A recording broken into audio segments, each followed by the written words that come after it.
Indecision, a character flaw, or a stage of growth? There's a sentence many people whisper to themselves, quietly. Why do I still not know what I want? It doesn't feel good, does it? It feels like you're behind, like everyone else has figured it out, and you're the only one still standing in the middle of the road. But listen carefully. It's not laziness. It's not a lack of talent. Indecision, before it becomes a judgment, is an experience, a very human one. So when is indecision natural? In developmental psychology, there's a phase called identity exploration, a phase where a person experiments, doubts, changes their mind, and hasn't made a final commitment yet. And here's something important.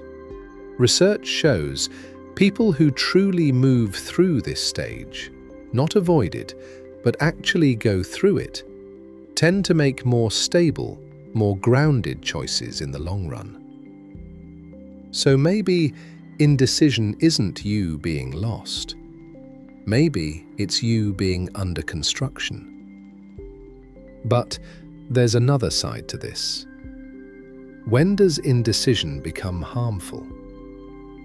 Indecision becomes a problem when it's driven by fear of choosing, when it turns into chronic avoidance, when it stops you completely. At that point, it's no longer growth, it's stagnation. And the difference matters a lot. Exploration is movement with questions. Avoidance is stillness with fear. Now let's go deeper. What does your brain actually do in moments of indecision? Neuroscience shows that your brain is being pulled between two systems. The seeking system, driven by dopamine, and the threat system, driven by the amygdala. One part of you says, go, explore, try. The other part whispers, what if you fail? And here's the key.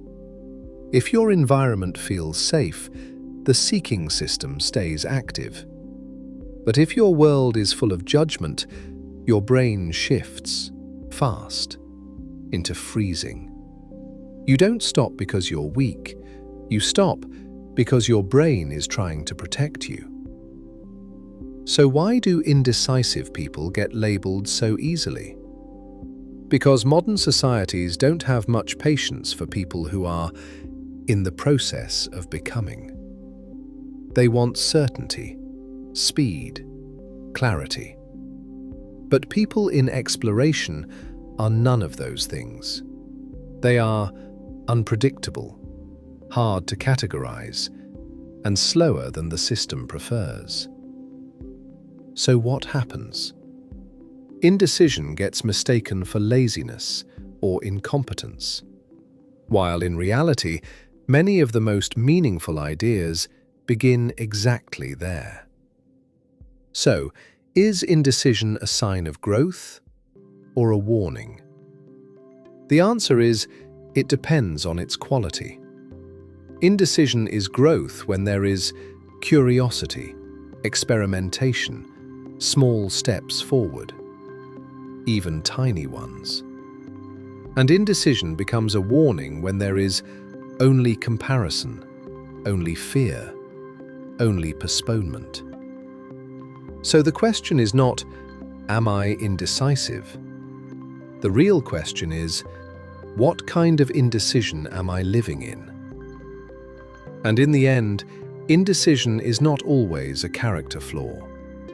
Sometimes it's the sign of a mind that refuses to sell itself cheaply to the first available answer. Some people choose later, but when they do, their choices are deeper, quieter, and far less regretful. Maybe you're not lost. Maybe you're still becoming.